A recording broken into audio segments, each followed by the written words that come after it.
Ac yn yr amser hwnnw, y oedd yn arglwydd ar wynt is-goed, teyrnon twrdd fliant, a'r gŵr gorau yn y byd oedd, ac yn y tŷ, y oedd caseg, ac nid oedd yn y deyrnas na march na chaseg degach no hi, a phob nos Calan Mei, y moe, ac ni wybyddai neb un geir I wrth ei hebawl. Sef a wnaeth teyrnon, ymddiddan noswaith a'i wreig.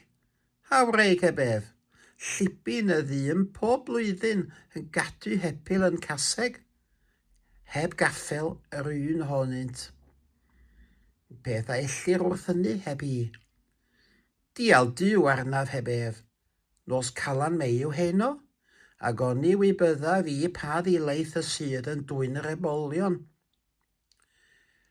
Peri dwy'n y gaseg I mewn tŷ a wnaeth, a gwisgaw arfau amdanaw a oru gyntau, a dechrau gwylag y nos.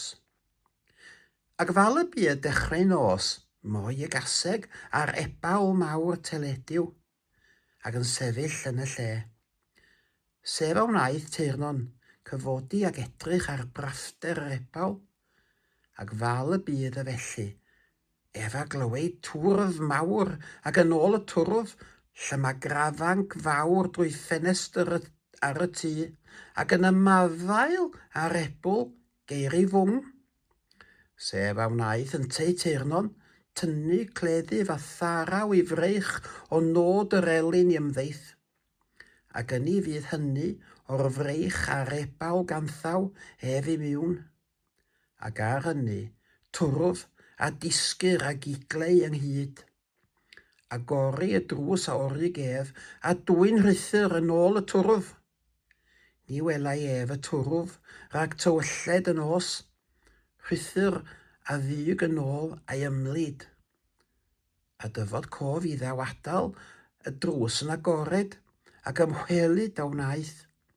Ac wrth y drws, lle mae fab bychan yn ei gorn, wedi troi llen o bali yn ei gylch. Cymryd y mab a wnaeth ataw, a llyma y mab yn gryf yn yr oed a oedd arnaw.